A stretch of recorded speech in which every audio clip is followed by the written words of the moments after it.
line. Hey, the radio, pit crew is far from slow. The lights no longer yellow. Ready, steady, go. Crank it up. Oh, it's racing. Crank it up. Oh, it's racing. Crank it up. Oh, it's racing. Crank it up. Oh, it's racing. In love with the ride. Burning rubber smells real nice. Fuel it up once or twice. Come on, fast is the way to drive. Crowds all on their feet. Not one bothered by the heat. Imagine them in the driver's seat. Checkered flag would be sweet. Crank it up.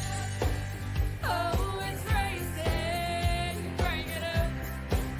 Oh, it's racing. Crank it up. Oh, it's racing. Crank it up. Oh, it's racing. Everybody get ready. On your feet. Here we go. 3, 2, 1. Crank it up.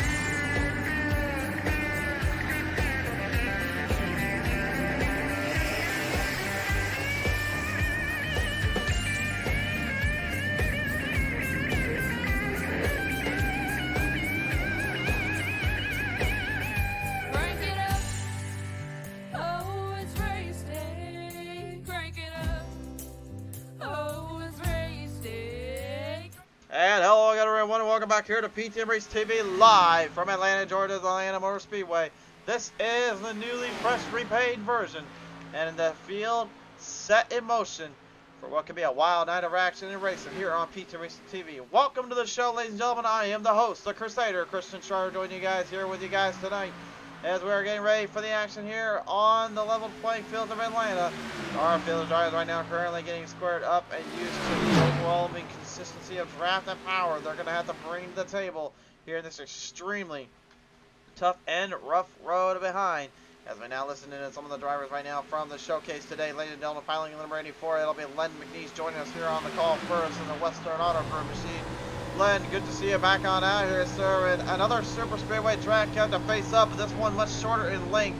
How do you fare and handle with this kind of ground? Oh, I don't, if it's anything like the practice race we run here, it's going to be very tight and interesting in two groups. Two groups indeed. Now, of course, Atlanta being only 1.5 miles in length, obviously we are going to be worrying about the tire burn and build up. How difficult is it to get around with that when it does come forth? Yeah, well, we did the practice run the other day on it. The tire wear, you start getting toward the end. If you can get on a new set of tires and can save a set there toward the end, I think it's going to be the bonus to get you a little faster. For sure there. All right, well, Len, thank you so much for your time down there. Best wishes and luck to you and the team. We appreciate you, sir. You have a good evening. You too as well. Len McNeese, ladies and gentlemen. Joining me now here, one of the madmen that came before here to race with the fans as well. Driving the number 91 tonight, Sean Wilder. Chris, how you doing, buddy? Doing pretty good tonight, sir, as you seem to be getting ready to go too here, driving this SRT 91. How's it feeling so far, and how is that wrap holding up for you? Pretty good. It ought to be a good one tonight. Got a great group of guys here again, so yeah, should be a lot of fun. A lot of fun indeed. Now, of course, Atlanta does usually have multiple angles to kind of travel and work around, but this being a Super Speedway package, really, does the bottom and the middle lane kind of be the only safe regard for controlling the car, or do you feel like you can use that outside thinking of the cushion? I think you can get up there along the wall and be fine as long as the guys below you aren't turning up into you. I think you can go 3 wide. I've seen it done. You just got to be careful. For sure there. All right, well, Sean, we appreciate your time down there, sir. Best of luck to you and the team.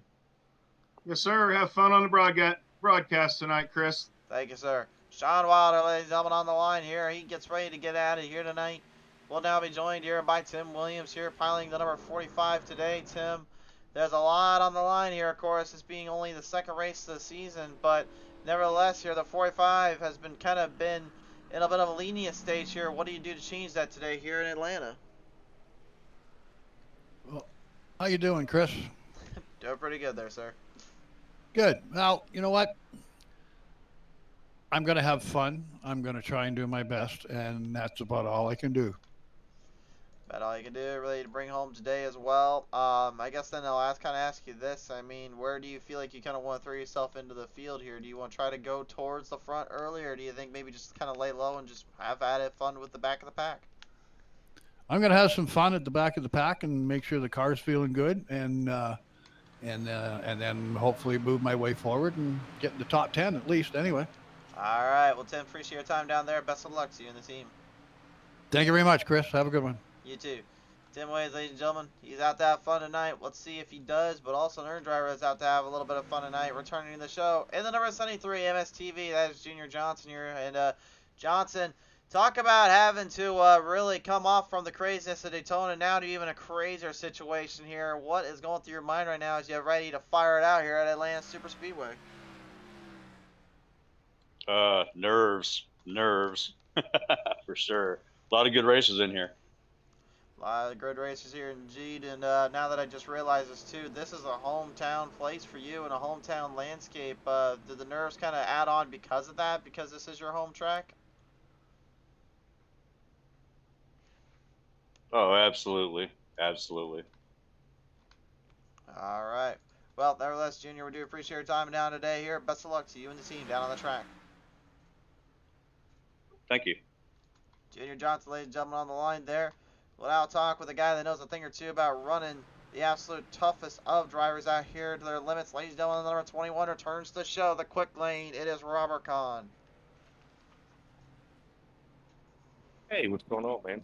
Yeah, going pretty good here, old Rattlesnake. Well, you and the Throttle Chantel Pottle on the top of the boards right now, but in practice, but going into the race, I mean, how are you two going to be able to kind of push and shove each other away to try to stay in control with this kind of a tight-ended track?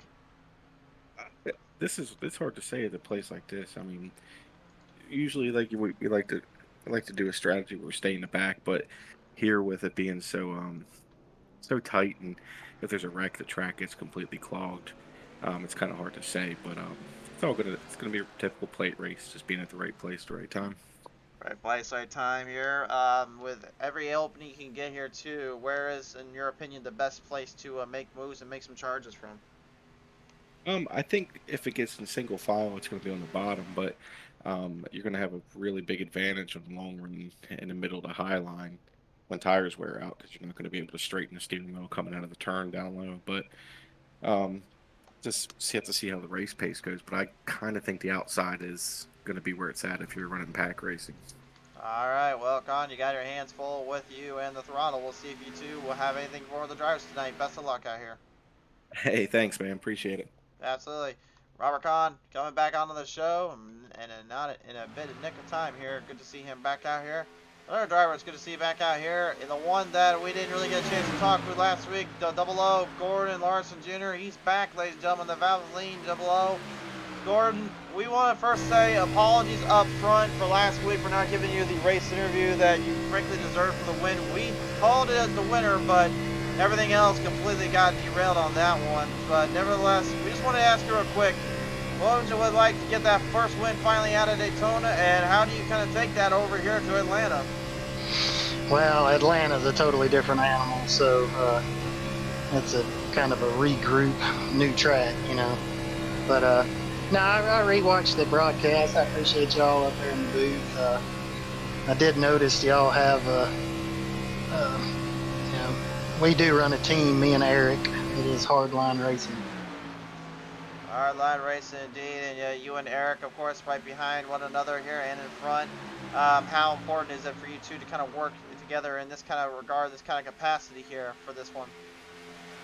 We're just going to try to keep our bumpers locked, see how it plays out. It played out pretty good for us at Daytona. So since we never got to ask you last week, of course, who did you want to thank here for the race win? I guess I'll ask you real quick here at Atlanta, who did you want to thank at Daytona for that win, and what's going to be the one supporting you tonight in Atlanta? Just shout out to my teammate, Eric, and, you know, shout out to, you know, everybody that puts the league on and y'all up in the booth. Appreciate everything y'all do. Absolutely. Gordon, great to hear from you, sir. And again, we'll get to congratulations to Daytona once more last week, and best of luck here at Atlanta tonight. Thank you, sir. Gordon Larson Jr. finally getting the credit he deserved and earned back at the famed high-end track Now he's got to find a way to work it around this kind of high-ended track here at Atlanta Motor Speedway. Kind of listening to a few other drivers though before we get set off to the green flag here, ladies and gentlemen. Now joining me here on the call, pilots in the big number 1, Jeff Clifton here tonight here in the Mahindra Machine Ford Mustang. Now, Jeff, last time out, came oh so close to putting up some numbers and putting on a fight. We've got a couple wins already in your name here, but again, you're now having to face off on a less slick Atlanta and more of a grippy one. What does it take to get victory here? Well, I couldn't tell you. This is the first time I'm going to be on this configuration of this track. So, we'll see what happens tonight. Your first feel and taste of it here. If you have got a little bit of a taste of the tire difference, how much do you think that's made for you compared to what we would do with an old Atlanta? Well, you can run pretty much full throttle around here. I'm not really sure what it does on old tires, but I mean, we'll figure it out as the race goes on, probably. Just gonna try and keep it clean. I mean, I tried last week, but luck wasn't on our side. I feel like we had a car to beat last week, but just couldn't line it up. For sure there. Well, never Clifton, we do appreciate your time here. Best of luck down here in Atlanta. Thanks, bud. Jeff Clifton, ladies and gentlemen. Last driver to talk with today on the number 6 camp here. Eric Blount now joining me here. Eric, we just talked to your teammate there, Gordon Larson Jr. just a minute ago, but as you get kind of prepared up for battle here, I gotta kind of ask you this too. I mean, what is the frame of reference and on your mind really for what you're about to face down in Atlanta Motor Speedway? Really tough race here. Tires matter, speed matters, track position matters, everything matters here. So it's gonna be a really tough night. Really tough night indeed here. Now, again, like you said, the track line matters, positioning matters. I'll ask this though too. I mean, because the fact that it's a more sharpened, angled super speedway, does that make it a little bit less smooth to kind of hit around some of the corners, or do you feel like some drivers may figure it out and actually kind of override it in some areas? Well, yeah, I think it's much better. I wouldn't trade having my teammates for anything in the world. I mean, so right now we just got to work together and try to stay out of trouble. For sure there. All right, well, Bob, we do appreciate your time down there. Best of luck to you and your teammate as well. Thank you, buddy. Eric Blount, ladies and gentlemen, on the line here, and the fans ready and ruckusing their way. They are approval to get ready to get on the action track here.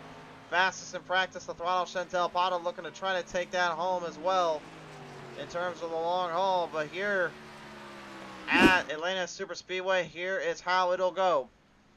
1.5 miles in length, high banks, high ends. The updated banking, of course, was to create this track into more of a super speedway in facility since the repave, allowing for much smoother runs throughout. But that high-end banking, of course, allowing drivers to stay closer together, making it almost impossible and difficult to go anywhere without a draft and without a little bit of a pushback. 550 horsepower package these Xfinity cars are dealing with today. Should be an interesting situation to see how strategies play out. Just under a minute left here in practice, folks. We've already talked to all the drivers. Drivers are currently getting themselves settled in, and you can feel the intensity. You can feel it and cut it with a knife. My personal experiences running on this track here, I'll kind of get more into the race itself. But the short story of it, if you want to hear right now anyway, is I do like the track. I do like the fact that it can be a little bit more detrimental on tires. But I do say there are still a lot of faults that I have with Atlanta versus the old Atlanta. But if I had to choose one over the other, I may get criticized and crucified for this one. But I personally prefer this new Atlanta versus the old Atlanta. So, crucify me if you want. That's just my pick. But it is time, race fans, to get the drivers set off from practice, bring them in for qualifying times, as this heavy artillery setup field is about ready to kick it off here today.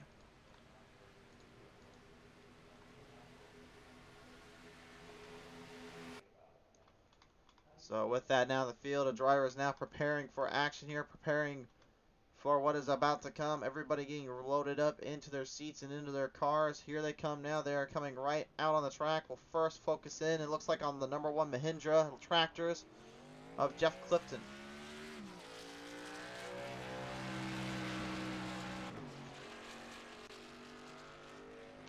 So he'll be our first one on the track and on the mark, as well as John Guerrera, Robert Kahn, Corey Coe, and Sean Robinson.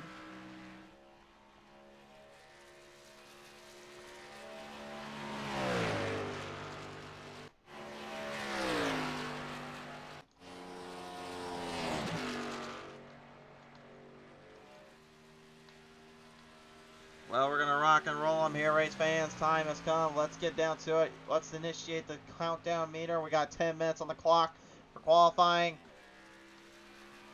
9 minutes left to participate and to run it out here.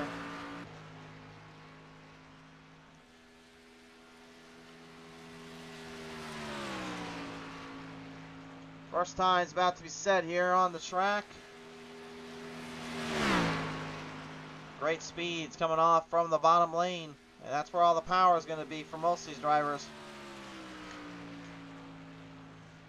Clifton will set the time of 32.14 and ties it with John Guerrera. Guerrera going 32.14 as well. Found the second difference between the two. Clifton able to outmaneuver him there. John Robinson 32.34, 32.51 for Robert Kahn on his first lap. 32.58 now also. Corey Coe was the one that 32.51 there. Guerrera trying to outwit Clifton here. Down off the final end of the turn though. And it's going to be a 32.04 for Clifton, 32.08 for Guerrera. Corey Coe, 32.07. And the rattlesnake Robert Kahn, as his usual MO, snakes his way in. The slippery snake got him again.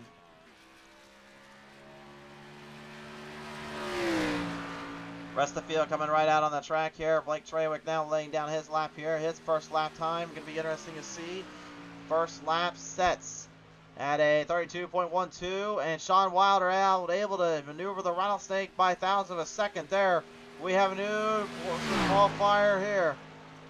Fast times going down, fast speeds coming through. Michael Bollinger says, great red, boogie, boogie, boogie, let's go racing tonight, boys. Well, Michael, thank you for coming on board tonight. John Garrett now saying another thousandth of a second time, and again, you can just see the hundredths of a second.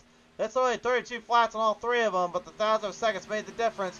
Blake Trawick cutting it below the bottom. Well, that didn't do him much good because he still got a 32.01. Not enough. That will put him in the fourth spot. Junior Johnson going a 32.05. Len McNeese 32.18.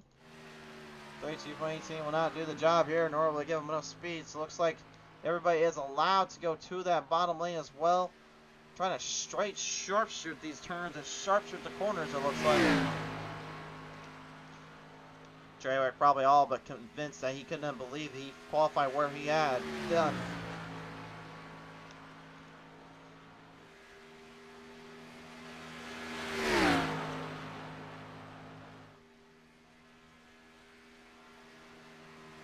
Off the final corner on the front straightaway, and the 5 Chantel Pottle, her time 32.11. They'll put her in the top 10 bracket, but for now anyway, we'll put her somewhere a little bit lower on the edges here.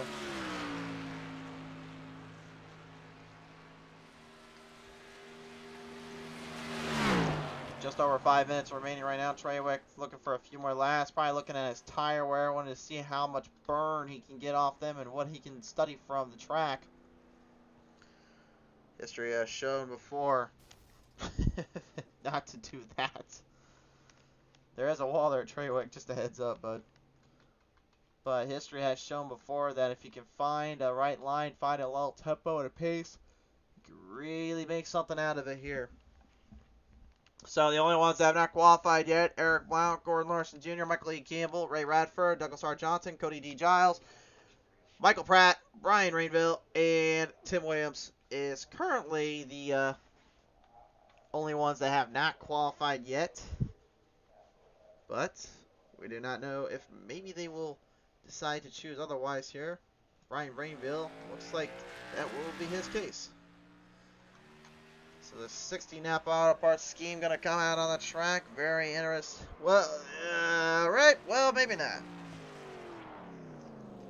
I was going to say very interesting to see what he is going to bring down the table, and instead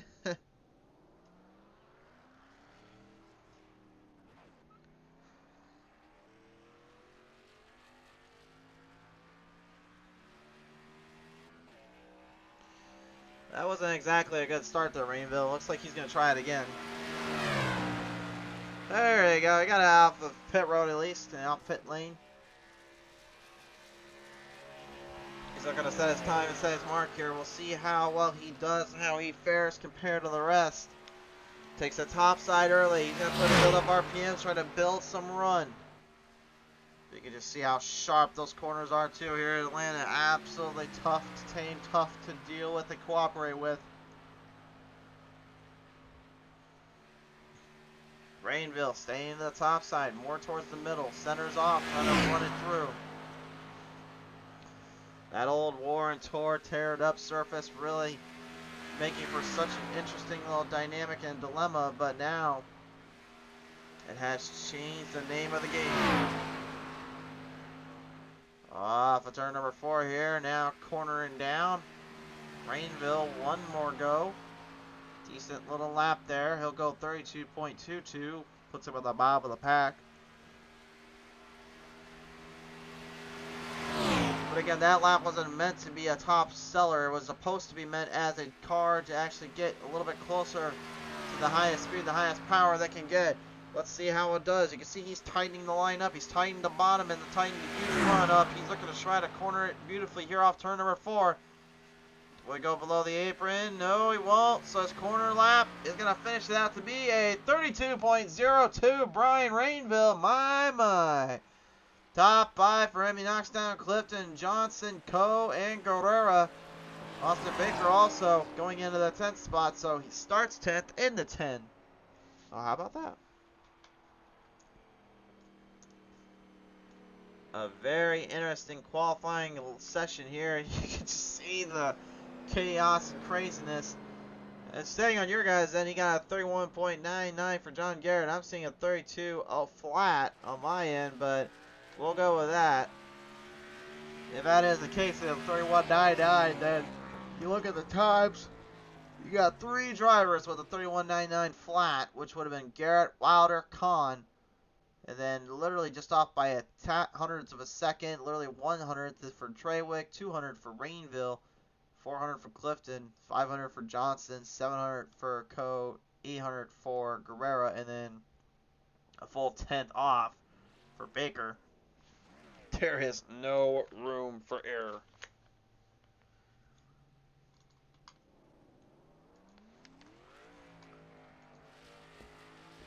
Well, I'm not really sure what he's trying to do down there, but I think Rainville's just having a little fun. 1 minute and 30 seconds left on the clock here before we enter into the race today, folks. And my, has it been something today. We've already seen a lot of craziness mixed in between with the laps. The counter striking a lot of drivers confused or bewildered. Many of them looking to just kind of get themselves focused in and ready to go, as are we here on the show. 100 laps to the distance, burn wear and tire wear, absolutely a must and absolutely a big thing. There is nobody that's going to get out of this one very cleanly. So that really then puts off the whole segment of what would you do to make the most out of your equipment and make the most out of a situation. Well, I think we're about to find that out here in just a few short minutes here, folks. 50 seconds left on the clock here, so right now, I guess I'll ask you guys in the comment section down below, who do you think is going to come away with the win today, and who do you have your money on to bring home victory? It should be a wild one today indeed. I would say right now, my personal favorites are definitely looking at the guys that did not qualify. Gordon Larson Jr. obviously winning into Daytona last week. Despite the controversial decision iRacing threw at it, the admins and the officials went back, discussed it, and they showed everything as it was, and coming across that caution flag, it was Gordon Larson Jr. with the win. The only reason that he didn't get it officially in iRacing in any way to them was because of the fact that he had gone past the pace car. But nevertheless, race fans, it's time to get down to the action. Hit the intro. It's time for it all.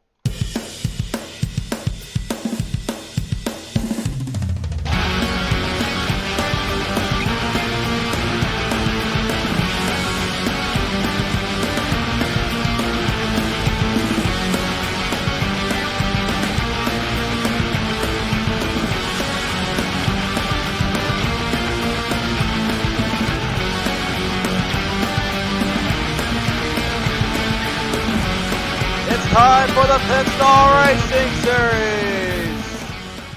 Indeed it is now, race fans. The intro is up, and it's time to look at our grading order for tonight's lineup. Starting on the pole in the number 66, it'll be John Garrett with his outside. In the number 91, the Wild Man, Sean Wilder. Row number 2 is the Rattlesnake, Robert Kahn on the 21 on the outside. In the 056, it's Blake Traywick. Row number 3, Brian Rainville in the number 60, the outside. In the number 1, it is Jeff Clifton. Row number 4, in the number 73, it'll be Junior Johnson, piloting the outside with the 9 of Corey Coe. Row number 5 is John Guerrera in the 59 on the outside. In the number 10, Austin Baker. Row number 6 is the throttle, Chantel Bottle in the 5, or outside. In the number 15, Sean Robinson. Row number 7, pilots with the 84 of Len McNeese, the outside. In the number 16, Cody D. Giles. Row number 8, in the 00, the last week's feature winner, Gordon Larson Jr., the outside. In that 45, Tim Williams. Row number 9 is the 3 of Michael Pratt, but is outside. In the 292, Michael E. Campbell. Row number 10 is the 47 of Ray Radford, the outside. In the number 6, Eric Blount. And finally, shotgun on the field. In the number 13, it will be Douglas R. Johnson. Race fans, they come to you from all walks of North America, all walks of the racing world.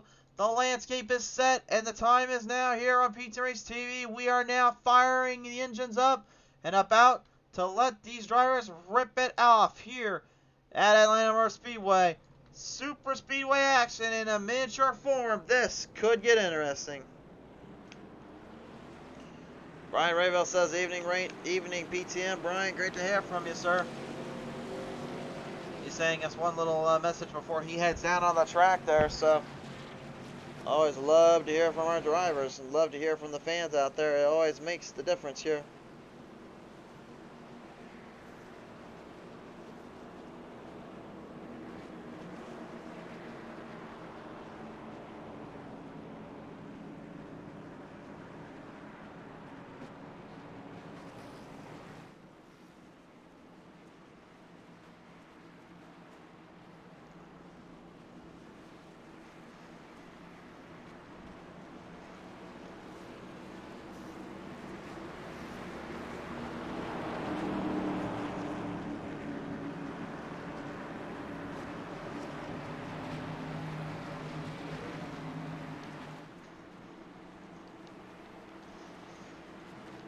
You can feel the anticipation. You can cut it with a knife here at Atlanta Motor Speedway, setting these drivers up and setting everybody ready to fire them on down.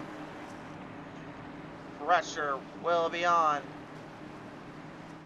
The feeling and the power that is about to roar off here at Atlanta Motor Speedway is going to be impalpable, and it's time to feel it now. 100 laps to the distance. Here we go.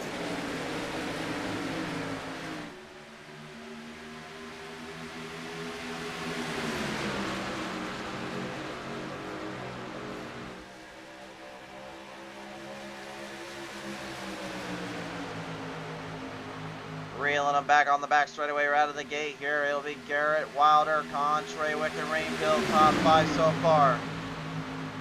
Kahn going to play a very strategic strategy here, staying in the back and work his way up front. The number 28 of Austin Baker already clipping the wall off of turn number 4 here, as he's got a little glitchcrafted gremlin attacking on him here. Wilder, top side, making a good run up to the top, looking for the bottom of the bottom, takes it to the 66 Fort Worth screen printing machine. Garrett loses it out. Rainville also going to the bottom with Kahn too. Considering how tight it is down there, it's extremely hard to get it under control, and Kahn's learned that the hard way. This is why you just can't go to the back that easily anymore there, sir. He lost all that speed, lost all that momentum. All because he just wanted to go to the back of the pack and avoid the speed up front. That was not what he wanted to see there. Not what he wanted to do. Chantal Bottle trying to do the same maneuver. Maybe trying to get back with the field here as soon as possible. But she's going to have a lot of work to do. She now also has thrown herself into the bit of the pile, if you will, of drivers making for the back of the pack here. The field currently shrinking through. Those that are up front, they have nothing to worry about other than just getting too close with one another. And that could be a big factor here too. That could really push them to some of their limits and push them far beyond what they're usually accustomed to. We talk about how difficult it is at Daytona, Talladega to make big moves when you need to, or make a big run when you have to. This kind of idealistic logic in racing is definitely forcing their hand and really making it that much more difficult to pressure through. You got to perceive the notion, you got to perceive the speed. Don't let yourself get trapped early in a bind. Don't get yourself caught up into that wall too quickly. Focus in on your run and focus in on your momentum in here so far. That's exactly what everybody has been doing. And those that are staying low for now, or laying low I should say, they're the ones that are saving up more tire and saving up a little bit more fuel, while also not having to worry about drifting into the packs as well.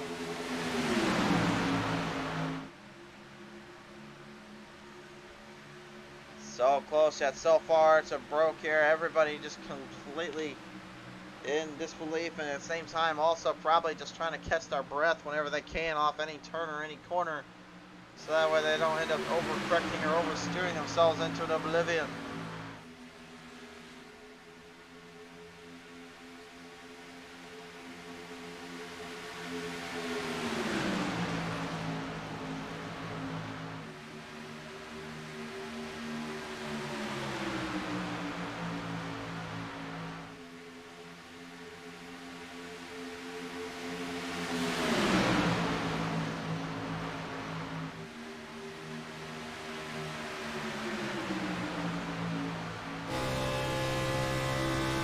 Right now, currently holding it back in the 9th and 8th spot respectively here, currently dealing with that number 6 of Cody D. Giles there right beside him as they leave Performance Motorsports, looking to try and eclipse through the field, trying to keep the momentum up.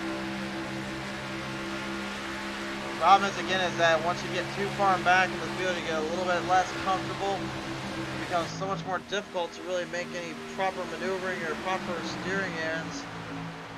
With the sharp angle turns, of course, like turn 1 and turn 3, and even the harder exits of turn 4, it's so tricky to really catch your pace, catch your momentum back up. The track is a handful and it's a lot of pressure.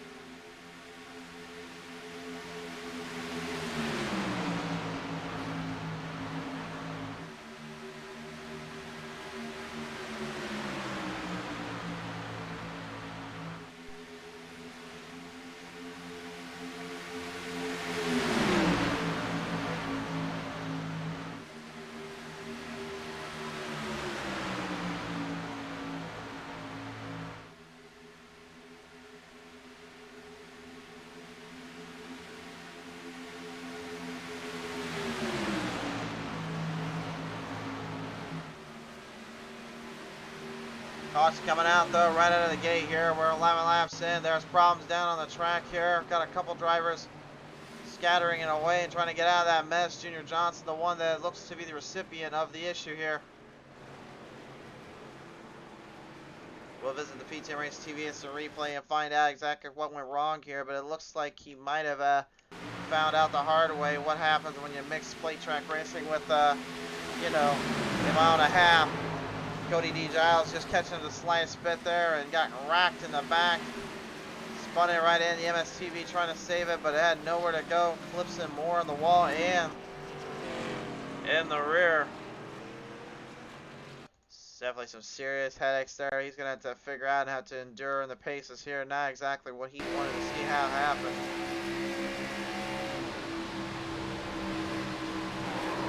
See, just a little slip up is all it took. See it working the wheel, trying to save it. The damage. Definitely taking its toll there. trying to immediately get himself into pit road here, jumping right up ahead of the field. Field, though, that we're trying to stay low in the back of the pack, may have had a good reason to.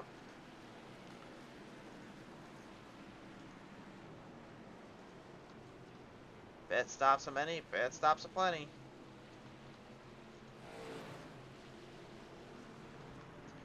Cody DeGiles going to get out of pit road first. Sean Wilder will be second. Corey Coe third. Jeff Clifton fourth. And fifth will be Sean Robinson out of pit road. But you may have noticed I did not say for the lead. Corey Larson Jr. in the double O. He's got that covered for us, it looks like.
Double filed in right now, race fans. We're getting squared back up onto the track here and ready to ring them in once more.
Well, we got 14 laps in out of the 100 to start, but I don't know, man. It looked like these guys are getting a little bit eager, a little bit too cocky with themselves.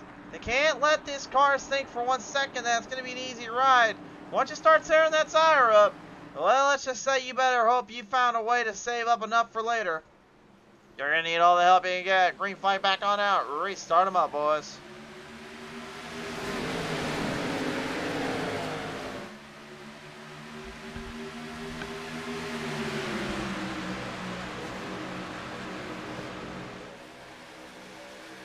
Well, not a horrible restart by any means there, but definitely a lot of work to do.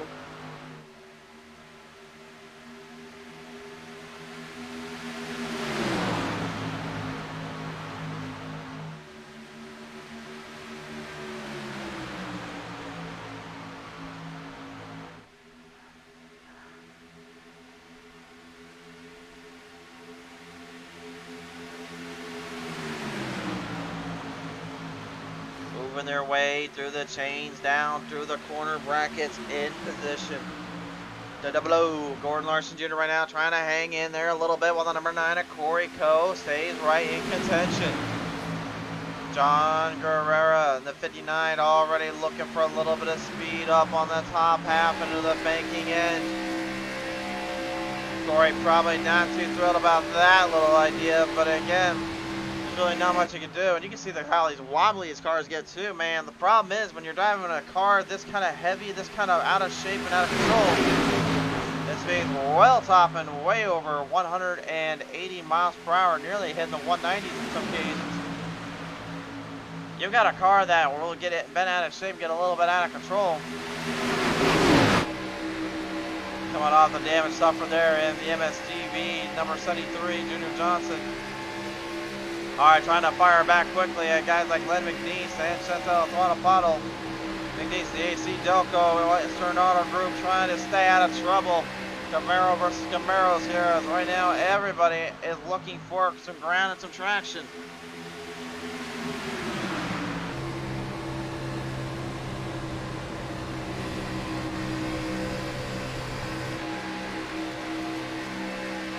How tight, how curse-ridden it is just to make any moves. You would think as well, what about that bottom lane down there? Why can't they go below that line there? Well, I hate to be a bearer of bad news, but that's actually a no man's land. That's actually forbidden territory. There is a yellow line / red line rule that they have to stay obliged by and stay away from. And don't look at us on that one. I recently made the rules on that move, so you go below that line, you're actually going to get a bit of, you're actually going to get a slowdown on the bottom actually, because the way it's set actually slows up the car a lot more than you realize. But not only that, it's, well, frankly, it's just actually going to be more of a mess to actually figure with. So out of all the lines that rules, I would say that's the only one I actually kind of agree with. Bottle and Con going down below. Looks like this time they're going to try to work together with this here. The 292, Michael Lee Campbell staying up topside, trying to stay out of the route, stay out of the way. Forces them up a little bit though, and forces their hands just a little bit more. Everybody up front still trying to hang in there. Wilder and Clifton still doing battle for the lead. Wilder looking for his first win in a while here. Clifton looking for another win after some time or two. He feels like he's owed one in his mind.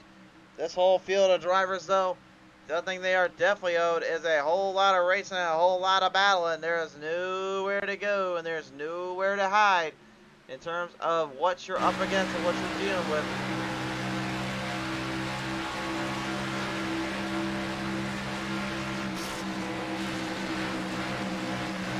And you can see Rainville too, he's getting a little bit of an open, got a little bit of a gap there that 6'6" Garrett gave him. But he couldn't really take advantage of it just due to the number of fact of there was nowhere really to get it from or really to take it to. The speed they carry really just kind of emphasizes how much power they're bringing up on the track. Just there's not anywhere to pass though, right at the moment anyway.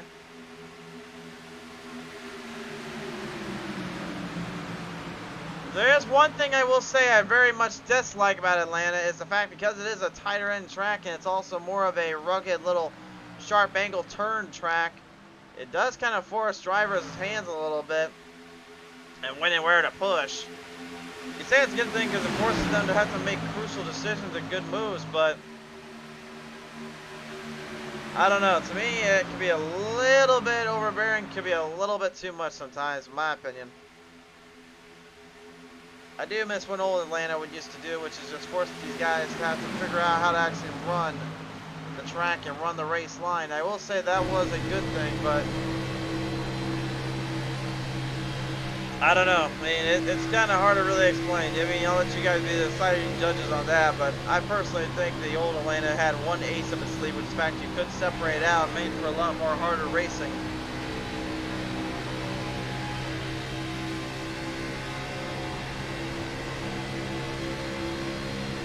Granted, I still prefer the track and everything that we have now, but yeah. It's all in the eye of the beholder. Nearly 3 widen them down off the exits there. Everybody looking for some real estate, looking for some momentum, but again, just not a lot to go by, not a lot to get with. And again, with some of them having to back down to get the car to turn, I would have to think a lot of them too are having a little bit of a feel, a little bit of a grip handling issue, just trying to stay under control. Remember those right fronts of the tires they got to worry about in terms of the turn, because again, that's where all the pressure and all the weight is transferred to. The left front is lighter because it basically has helped straight shoot the corner and kind of lower down the suspension to balance out the turns and the corners. The straightaways are where most of the power is gained back in the rear, whereas the corners are all about those 2 front tires. They show us much tag just a little bit on them. Well, let's just say you better hope you know how to sink or swim.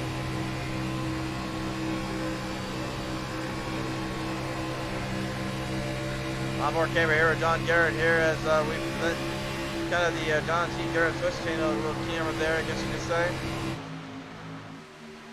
Fort Worth screen printing number 66, making some serious headways. Not only in iRacing World, but also he's looking to try to get it going there in the ARCA Series world. Best of luck down there to him and his team.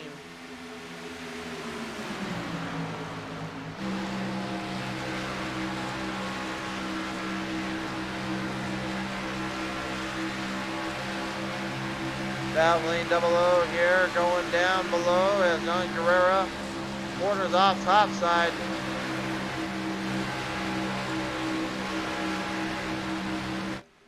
What a wild, disjointed mess of rationales and driving we're seeing. Oh, and that's what we were a little bit worried about. Eric Blount, huge wreck of a turn number 4. And a massive little side collision. Junior Johnson involved in that one. Eric Blount literally slapped into the front stretch wall. And he went for a violent ride there. We'll take another look at it from the P10 Race TV instant replay. But my, oh my, that was a huge little hit there. I'm not sure if he just overdrove and tried to make a quarter off on the 84. Yeah, right there he did. Yeah, he got too quick. Junior Johnson, where was he supposed to go? Nowhere. Got clipped, got tagged, and he got dragged off into the sunset. You can see Paulo Khan trying to avoid it. Blount can't believe it. He got a little too apprehended and then got himself smacked in there. We'll take one more look at it. See, he sets up the corner again. Here's a sharp angled area, though. This is what we talked about, how sharp it is just to get around that issue here. Happened to him there. You can see even put a little bit of corner off. At racing line, making a pass in the front straightaway is nearly impossible to do. But then that kind of begs the question, so where are the drivers supposed to pass at? Well, again, there's only two areas they can do it. The back stretch or really the corners. And again, good luck with that. So, because it's extremely difficult to master and extremely difficult to fight. So if you're up front, you've already kind of jumped ahead of the field in terms of skill and position, because that pretty much is all you need there. It's hard to say though, we don't know yet.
Doubled up now for the start here again. Again, there's the one car out there I'm a little bit concerned with. Junior Johnson, he's got a massive, massive hit on that front of the nose.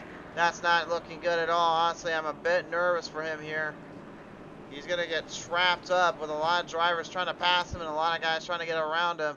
He's not going to be able to carry as much speed either, so that's where I really fall in concern and just repair here. He needs to be very, very careful what he's going to try to do here. I'm not including or situating it. He's not going to be able to make it last. What I am including and situating here is he's going to be able to make it work. We're about to find out here. This could be a little wild to say the least.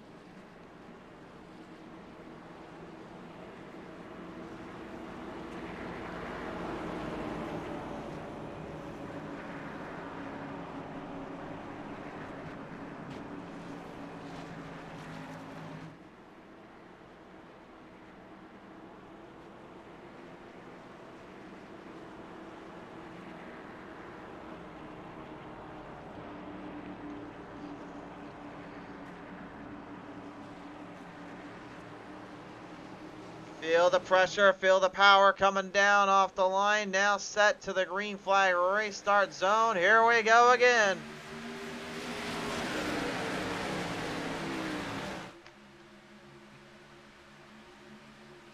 And this field already looking to pace their way through. You can see though that speed of the 73 is not going to be there. And he was well aware of it. Goes to the bottom. Looked like he was just trying to lead a lap or two and get some points out of it.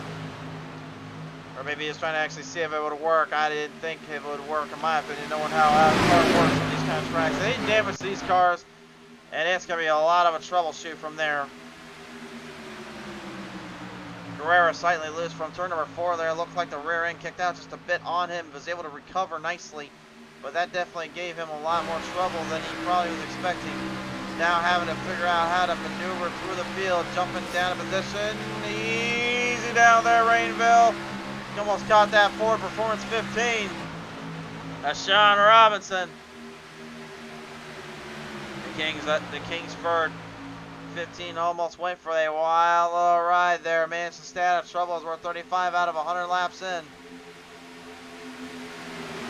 Dropping back down low, looking to say which way this one will go. The 9 at Corey Coe.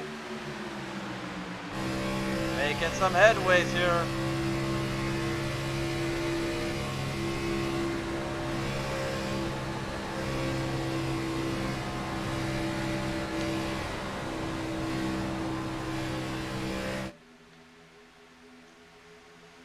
Max Speed TV machine trying to maneuver and trying to hang on just a little bit longer here. Every driver for themselves, every guy trying to get their momentum up and kicking. Rainville though, look at this huge charge coming from the 16 Napa Auto Parts. He got through 2 spots for the price of 1. Rainville though, how much did that do with set on that tire set? Those right sides should not be feeling too good about that. Tim Williams trying to follow. Rainville might have found something here, and Wilder and Clifton watching on, trying to keep him away from it, but it's Rainville now looking for the lead. His pace starting to slow up just a slight bit here. Wilder, will he go to the top side? Probably expecting Rainville to get another big push here. He's going to the top side with him. Now comes the draft. Top sideline now beginning to form. This is the only way you're going to get some good passing opportunities here is if you work in tandem with that draft up there and use up all the momentum you can. These guys definitely hounding it through the corners.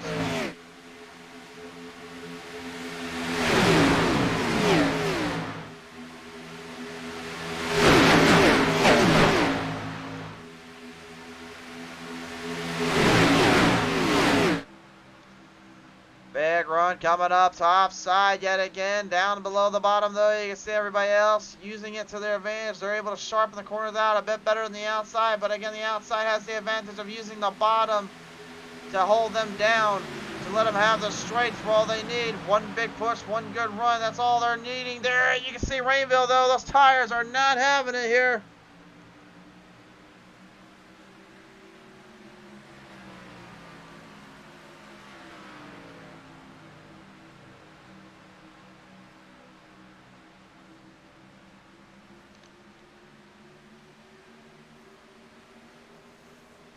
Coming around, oh no, no, no, oh my. Well, we were wondering, and we were thinking, it may not be suited to last, and Sean Wilder, unfortunately, did not last. What a hit there, unfortunately.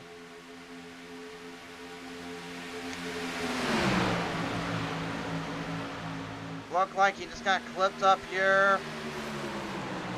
Massive hit there from the 60 Rainville. Looked like Rainville had nowhere to go. He's trying to avoid it. And yeah, Wilder really had no choice. Just nowhere to go. Again, it's just one of those scenarios you just can't escape.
Well, Wilder right now currently looking to work his way from the back of the outhouse. Jeff Clifton and Corey Coe will have their hands full up front yet again. Sean Robinson, Eric Blount, Robert Kahn, Chantal Pottle have now also intervened a little bit.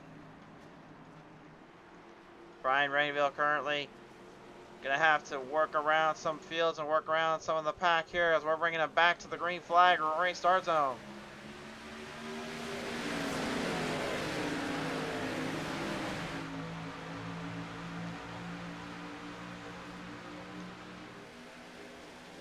Well, so far, I don't think we've had one clean Atlanta Motor Speedway race of this new update since we've had it that didn't involve a few cautions in between. Right now, I believe we're at our second or third so far. Now comes the pin of figuring out will we get another one. And again, it really all boils down to one thing, which is just lack of experience, lack of knowledge on how to truly perceive this track and how to manage it. And again, it's not that these drivers don't know how to manage a track like of the surface. It's just a whole other animal though, in their own thoughts and own words.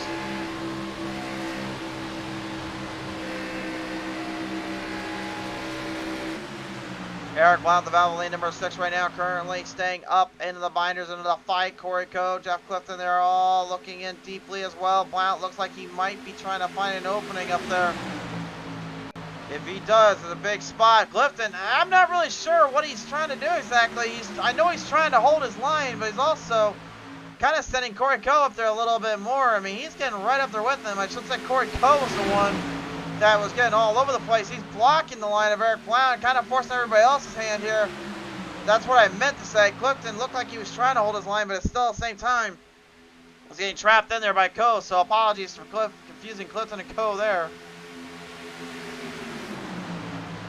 That is a old broadcaster mistake on my end. Again, these cars going so fast around the track, sometimes my eyes kind of deceive me a little bit. My bad. And you get to see though how long and how far the front is to the back of the back. And again, John Garrett, Cody G. Giles, and Douglas R. Johnson are out of this race. Maybe that's the only field we got going on right now. Blount, look at him. He's just still trying to get an opening. He's going for it now, 3 wide. That's not a place you want to be though. Hold on. Watch out, Con. Watch out, Pottle. Oh my. And Con, wait a minute. The rattlesnake. He's going up there. And he's going to try to fight him off. They're 3 deep. That is literally no man's land. There is no way that will work, Con. There is no way. Well, he's going to try it anyway. Down that front struts. They're clipped up a little bit. Clifton trapped in there a bit. Sean Robinson trying to get out of there. He's trying to keep it on the bottom. How on earth are they even able to do this? Con is literally a madman on a mission. He's watching on as the throttle sent out. Bottle probably just questioning herself, how did I get stuck behind this lunatic? And think, quite frankly, usually it's the other way around there, Pottle. But right now, Con is making all he can on not only Clifton, but on the whole field. The whole field drawing a sigh of relief as they're no longer 3 wide. Sean Robinson, though, probably feeling like he got kind of trapped in the mix of it. Looked like he had a chance of making some moves. Wasn't quite the same pace. Down on the outside again. Here comes the Motocrat 21. Looking for the run on the outside. Speed-wise building up. Pace starting to thicken. And he needs it too as well. His only chance is going to be able to use it up there. Blount, after getting trapped up in there earlier, looks like he's trying to come back to live another day.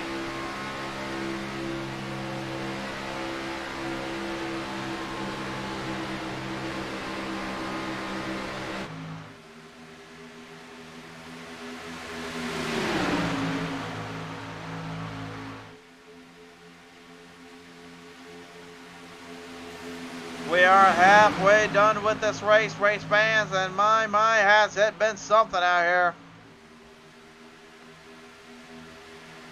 The rattlesnake trying to strike, trying to bite off Corey Coe and Jeff Clifton. But both guys will not leave each other alone. Advances in the turns for the Con and Pottle. The straights wise though, it seems though Clifton and Coe are pushing everything they got, but now they got Sean Robinson working the 15 speed up there. Robinson trying to hold on, trying to keep something engaged. But you're going to see how close they are to one another. Oh my! That's really less than an inch, literally, as they're coming right by one another on the turns. And again, if they get one little clip of those turns, they're going for a ride. We saw it earlier, what happened to Rainville and Wilder. Both guys got kind of launched in and then trapped off. Robinson, problems, driving it too early outside. Here comes Wilder from the back of the outhouse, driving back to the White House. He's getting tired of being left alone back there, and right now he's trying to build some speed up, momentum starting to shift.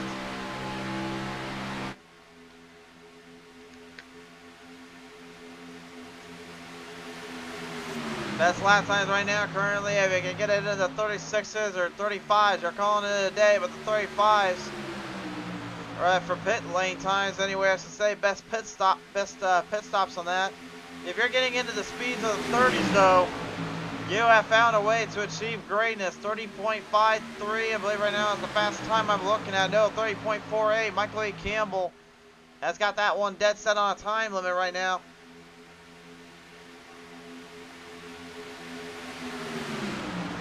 Such a wild situation here, coming up from the field and into the charge.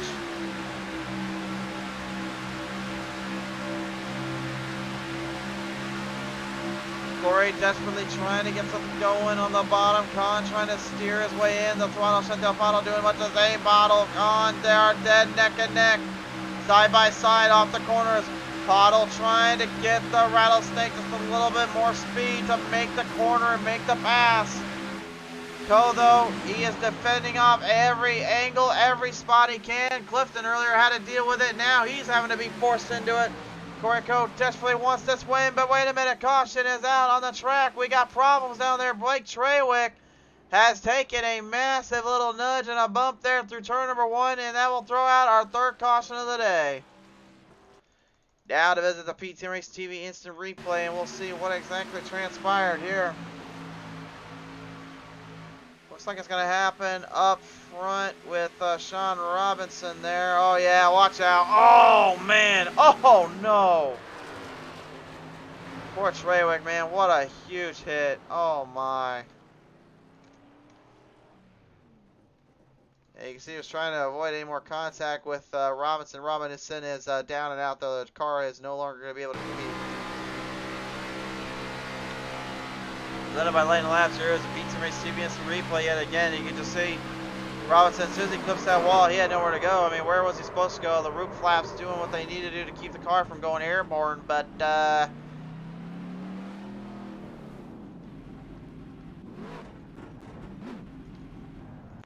not sure if Trawick wanted to get a nudge off that 15 or what he was thinking, but he had something in mind there, that's for sure.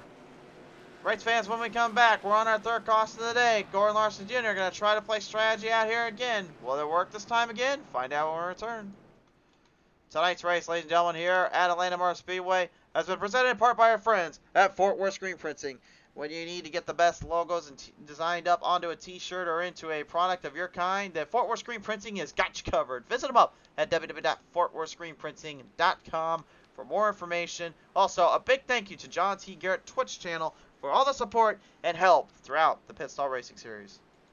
And by Lightning Wrapz, with the most affordable designs made at your leisure, Lightning Wrapz is looking to bring you the best designs in your library. When you need the best designs in your fleet of vehicles, there's only one brand name that many trust in. One that makes every car pop out from the rest of the field, and that is Lightning Wrapz. Be sure to check us out on Facebook at Lightning Wrapz. Get yourself a vehicle unlike the rest. Lightning Wrapz, the most affordable designs made at your leisure.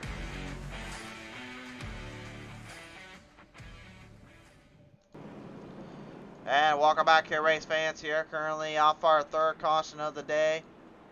A massive little pile, or fourth caution, excuse me, a massive little pile up and situation kind of unfolding down on the track. Every driver catching themselves off guard and in a complacent spot.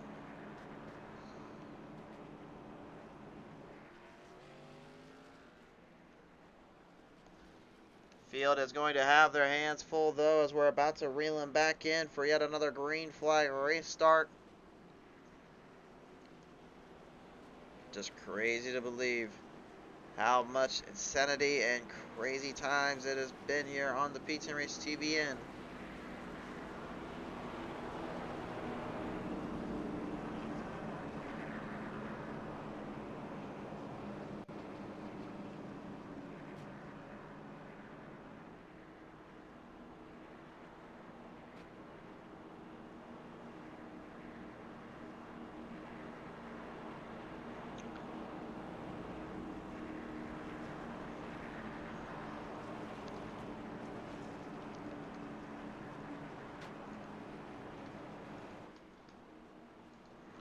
Pressure is on right now as Corey Coe and Gordon Larson Jr. are going to ring him back to the lines here. Our fourth caution of the day here on lap number 53. Impressive we got this far though with only this amount of cautions again, because usually I'm so used to seeing drivers just get too complacent, too aggressive, too early. And then you end up having almost half the field just completely gone by now, which begged minds as well. The last time we were here was with Pedal to the Metal Racing League in that Truck Series event. And by the way, there was only about 5 drivers on the lead lap. That was probably one of the most insane things I've ever seen or I've had a call on this show. And we almost had that little joke I've always said that I would retire if all the drivers were wrecked out in a race. Thankfully I didn't have to retire then, but we're going back to the green flag and we're back underway.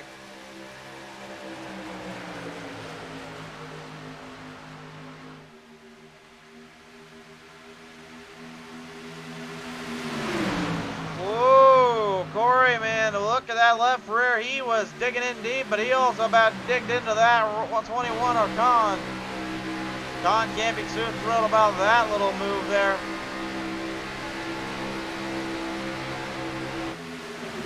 Jeff Clifton, yet again, the aggression levels coming out on him, and he's already mashing the gas pedal and hitting the loud stutter, trying to immediately get Coe to jump ahead of the double O of Gordon Larson Jr. so then he can jump ahead of both of them. That's its plan anyway. Whether or not that'll actually work out is beyond me. Austin Baker right now in the number 28. Looking to try to maneuver his way through. No, I did not stutter. I said the 28. I know he's in the 10 on your end, but again, look at the car he's in right now. That definitely says 28 if you ask me.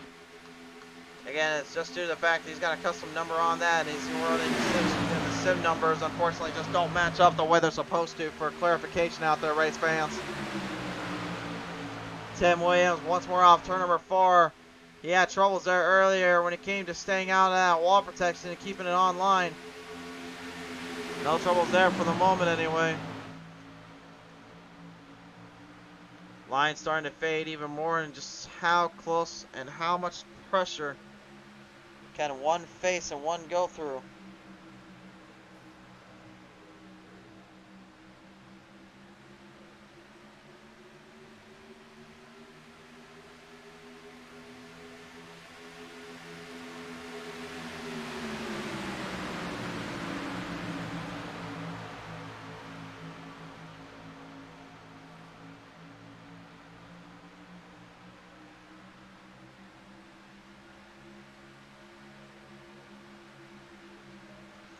Pounding that loud pedal up. Every driver right now wants a piece of the pie.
Field still giving all they can, but it is Gordon Larson Jr.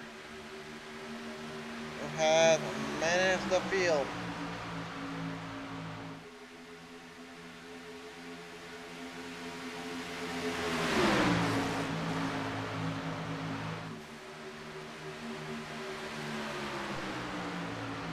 Set sail for the chorus, set sail for the drive, man. He has not left it up since then.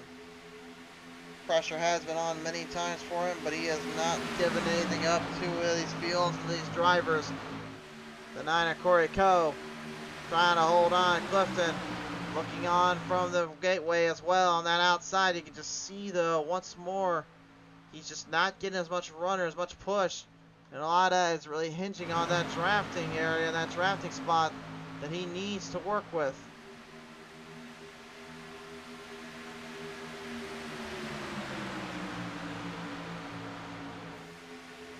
Oh man, Gordon Larson right up into the side there, Corey Coe. That could have been bad.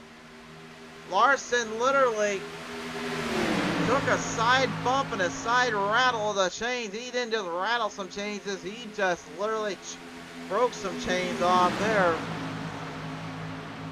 Corey Coe definitely probably not too happy about that little hit. Probably took a bit of a knocker on the side of the door while he was at it. Lap 69 now ahead.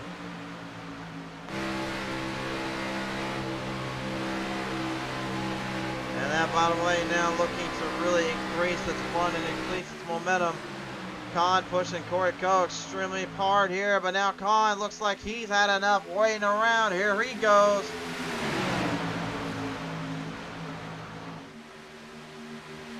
How much more can a driver ask for? How much more will a driver go for? They are pushing themselves absolutely to new heights. And again, Khan is a madman. He won't care what he does. He'll go 3 wide on you on this track. He'll go for the high side. He'll go for the low side. He's getting a lot of run, but again, he just gets defended off and blocked off. And I think he's waving. Yeah, he's waving at Coe. He says, follow me, keep me going, push me harder. He's trying to use he's trying to use the corner on the backstretch and then sharpen up the turns. He's trying to get as much RPM speed and power from that wall to the end of the top and the middle side to then make a clear-cut pass on that double O. Corey Coe and Gordon Larson Jr. right now having to play a bit of a chess game here and figure out who is going to be able to work with him the best. Side drafting up. Looks like Pottle was looking at that 21 and maybe thinking the same move, which is go to the outside and make a run for it. Larson though able to hang on, defends him off yet again here. Larson's going to continue to block all he's got and give everything else he can, but again that's going to force everybody else's hand to back up and really force their run around. There is just not any room for mistakes up there and they know it.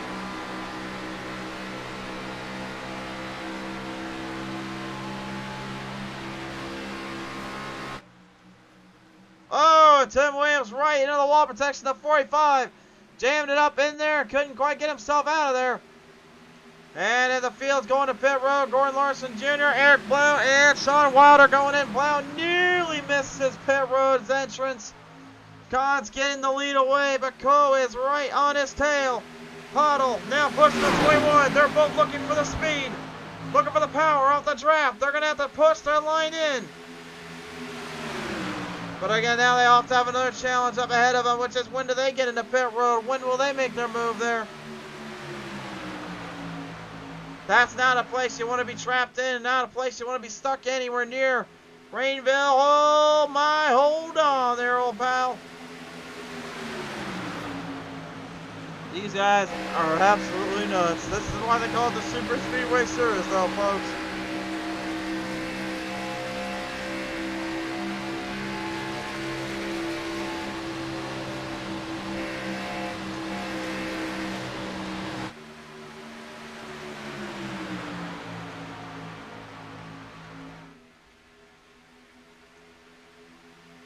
The fans watching on in disbelief and in excitement as can be. Still no room for error here and not a lot of give to this track, to this run. The only thing you can do at this point is just hope for the best and hope that it works out in your favor.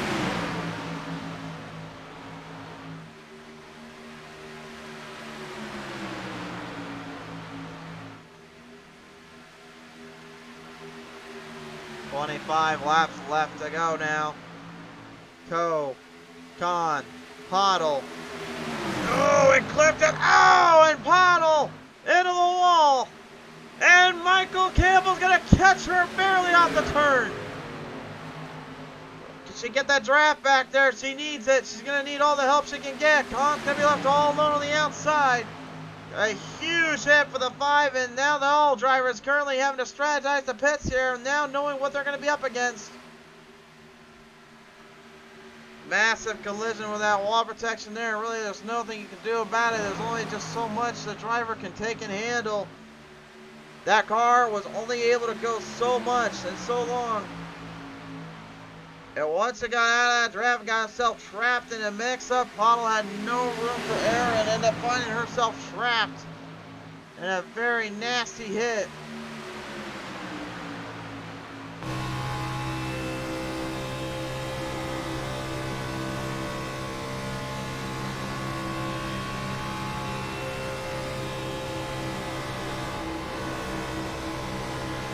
See Rainville here, he is desperately trying to get something going, trying to mix it up a little bit. Field is starting to draft further ahead and starting to give up more power and more speed. We haven't seen them go a full run without pit stops here, so now this kind of makes me wonder, when will they go into pit road? We know when Gordon Larson Jr., Wilder, and Blount went in, Pottle will go in. Too much damage on her car, she's going to get it fixed up.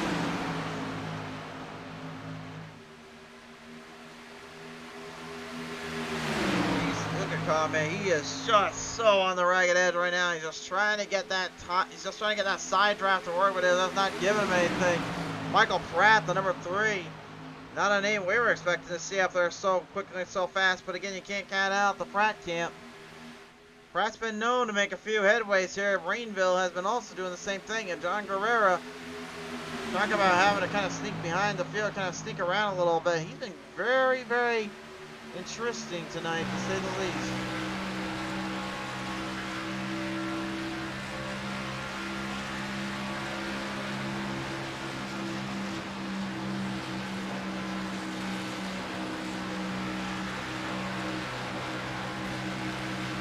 Coming around, oh my God, into the wall, but he's able to save it.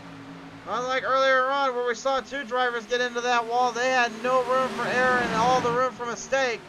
Guerrero though gets it out, and Con clips it with Clifton, and Rainville and Pratt getting into it. Pratt able to save it, Rainville getting back on top, trying to square off it. Ray Treywick trying desperately to get the speed going. Con's not making any friends down there, and he certainly's got a madman in Jeff Clifton here. Mahindra's number 1. Is eyeing that 21 over so slightly, but Corey Coe, for the first time today, he gets to be all on his own. This is all on him now. Can he keep speed up? Con will not let that come that way so easily. He's looking already, and look at this draft right behind all of it. There they come.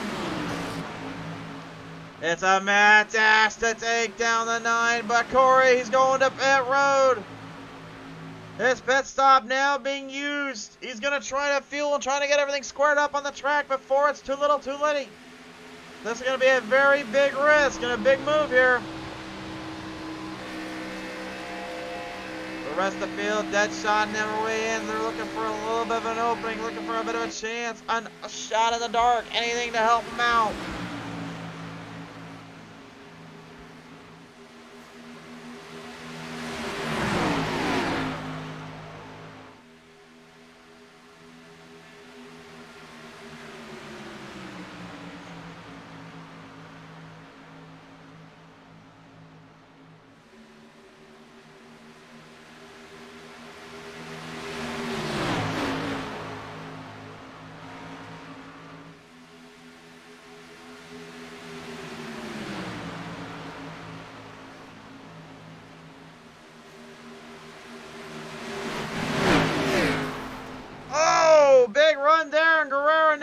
finds himself in trouble, and he's going to miss pit road.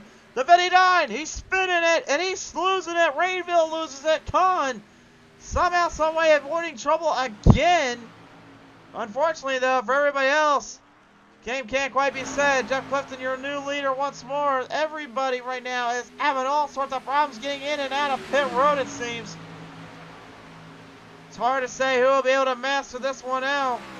Corey Coe, though, again, he's the last one that went into pit road at a certain time in certain plays. They're playing Gordon Larson Jr. They're trying to hunt him down. Clifton and Treywick, they're planning strategy and planning out anything they can just to hold on. If I was those two right now, I'd be looking at that fuel run and looking very carefully and when the time comes to go in. Because that could be their saving grace. Austin Baker leaning his way in too.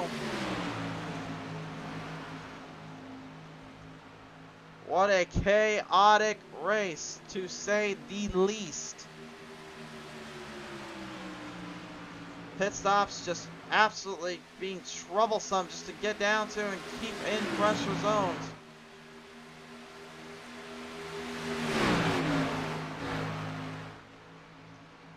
Wilder and Williams working together here. Corey Coe and Gordon Larson Jr. as well as Eric Blount now working together. Blount and Larson Jr. trying to make way for the tank and make way for the runs. Tim Williams, Robert Kahn, and Chantel Pottle. They've all been separated out by 8 to 3 seconds here in total. All just due to, unfortunately, a bad little break and a bad little effort there. Len McNeese, 4 pit roads up. Blake Treywick, Jeff Clifton, they are still out. I don't think for 1 second Clifton and Treywick are going to have enough fuel to even finish this race out.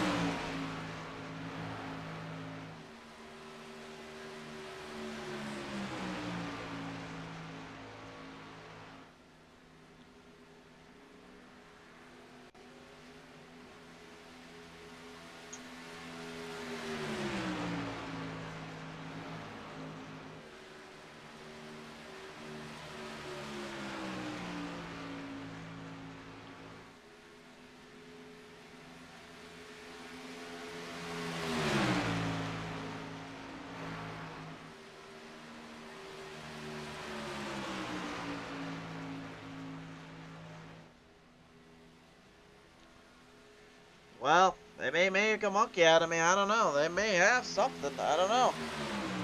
I don't think they do, but I have been proven very wrong before. And the problem, too, is that these guys are fighting in that position and are fighting around the track. If they get into slight trouble or get a caution out, yeah, you know what comes next. They're going to be still a lap down. Austin Baker trying to hurry in and out before it's too little too late. And Clifton and Treywick, they're going into pit road finally. I kind of called it too. Now this boils down to this pack right here. Len McNeese, Gordon Larson Jr., Eric Blount, Corey Coe, Sean Wilder, and Tim Williams. They're the only drivers right now that have a slight chance to take down Clifton and Treywick. Both guys heading to pit road quickly. They're getting in. Now they got to hurry out. They're down the back straightaway right now, leading their way through. It's McNeese to the lead. McNeese has done this before. He won it back in Michigan International Speedway in those Super Late models. He's looking to try to do it again. But those two heavy hitters are up front. They're out now.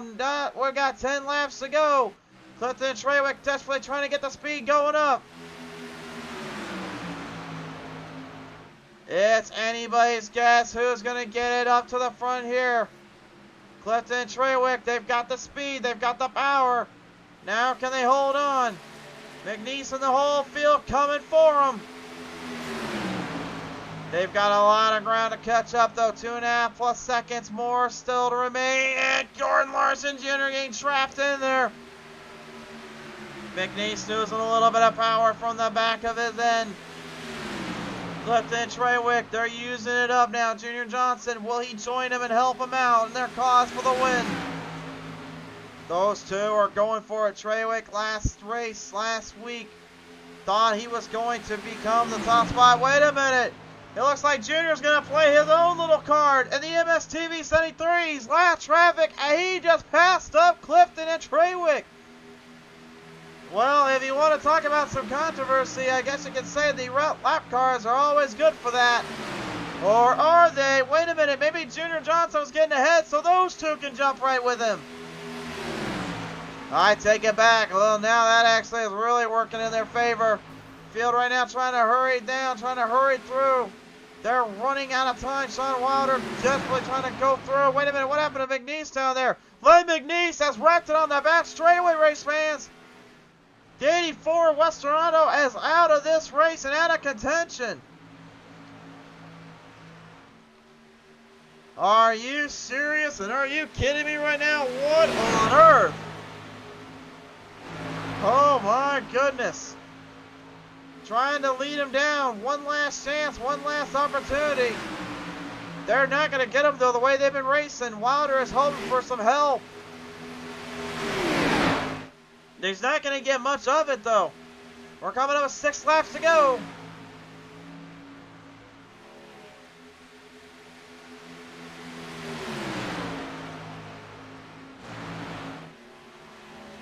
Let's take a look at our lap time here. It could be. There's a chance. You can see 3/10, 1/10, 2/10 there. That's Wilder and Treywick matching it up.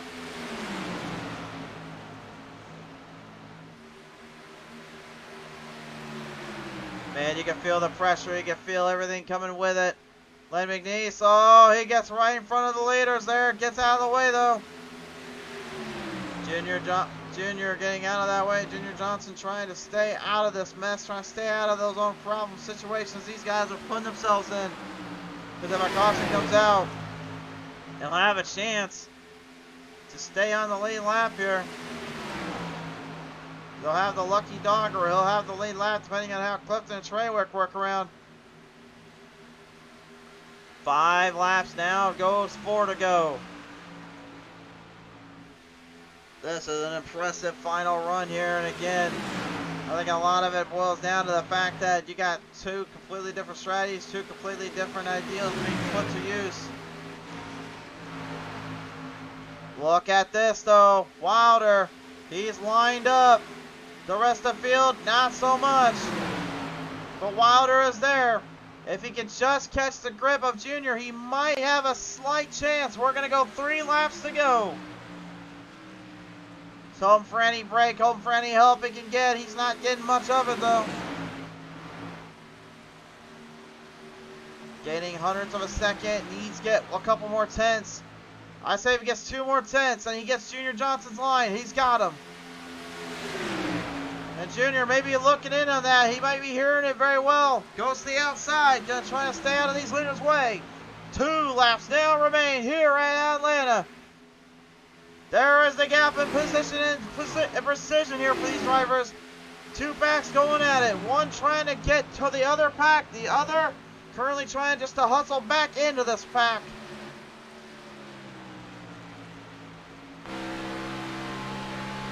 Look at the desperation, the feeling that Wilder's got to be setting in right now. I know there's only 2 laps to go.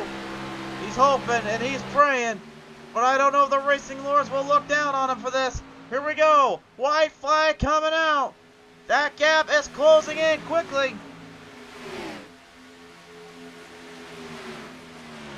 Treywick and Clifton right now looking at the overall situation. Will Clifton be charged from Treywick?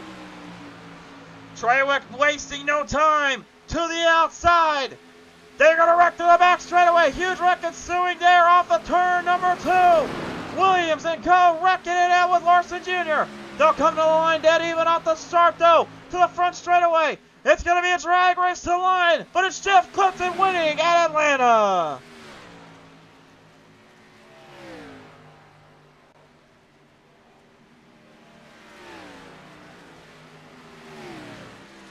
Sean Wilder did everything right. Unfortunately, he just ran out of time. Last week, Clifton said he was going to run it clean. He was going to run it down. And he tried to do it last week. This week, it works in his favor. Jeff Clifton is your race winner here today at Atlanta Motor Speedway. What a finish. And what a race. Oh my.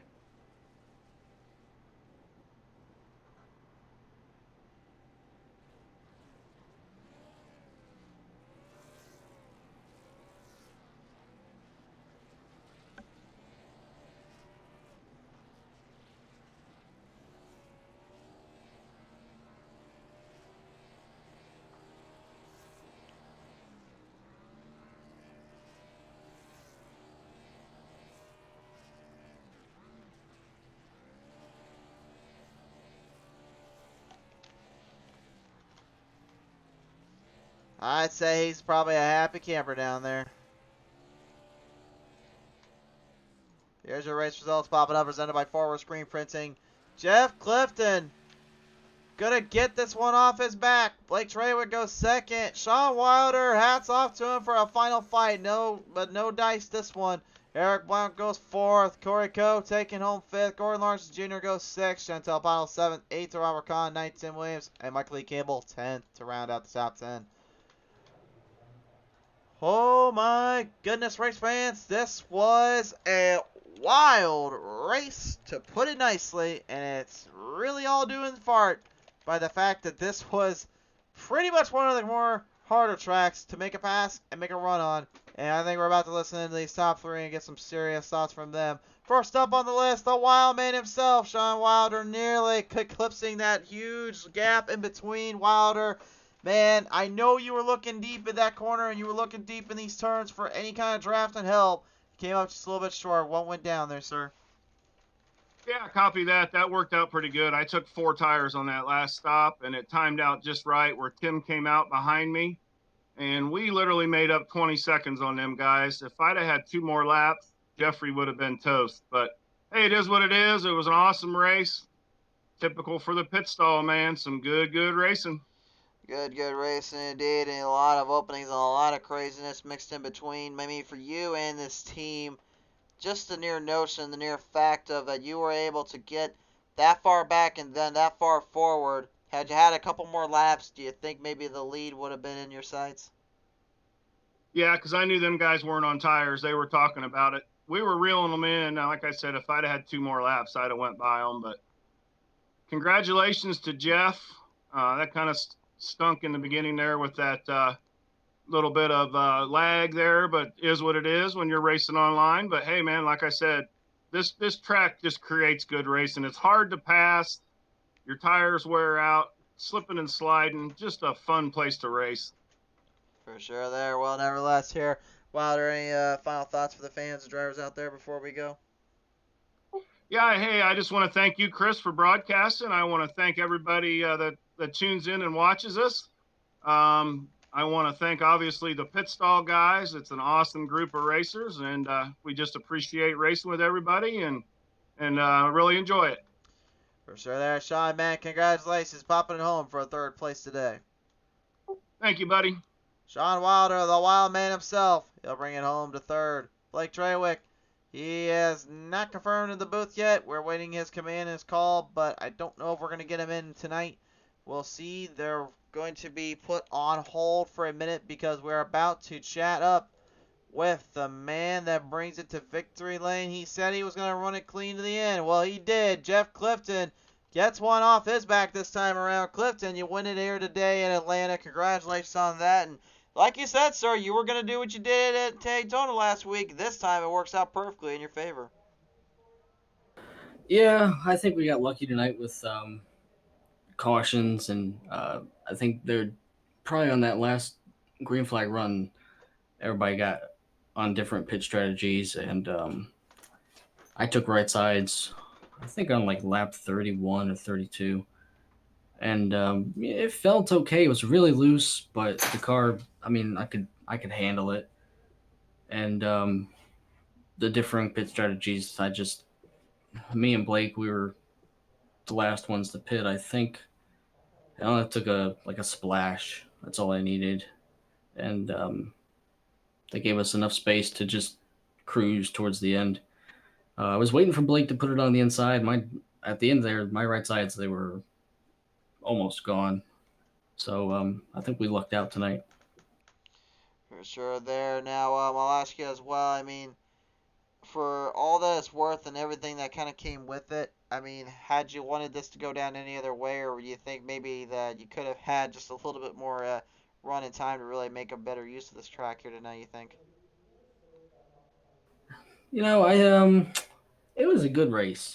It really was. It was pretty nerve-wracking.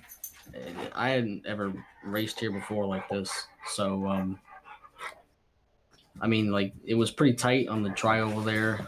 I wasn't really used to that, and it was hard on the inside to keep it pinned down on the bottom with the way the tires were wearing, it was getting the car tight, and the car was washing up a lot. I saw quite a few people get into the outside car and cause a caution or got them out of shape. I know there was one incident there. I think somebody got into my right rear and it sent them up into the wall. And there was nothing I could do. I was pinned on the bottom. I couldn't avoid that situation. So if the track was a little bit cooler, maybe it wouldn't be so bad. For sure there. Well, hey man, at the end of the day, you're still gonna walk away with the race win today and with a victory like this. I mean, I gotta ask you, sir, who do you want to thank you for all this? Oh, well, I got to thank all the guys at the pit stall. They had the Super Late Model Series there before that Tim put together, and he ran that for a few months there. They did a pretty good job with it. I tried my hand at it, just bad luck. Bad luck seems to follow me around. So it's good to get one tonight.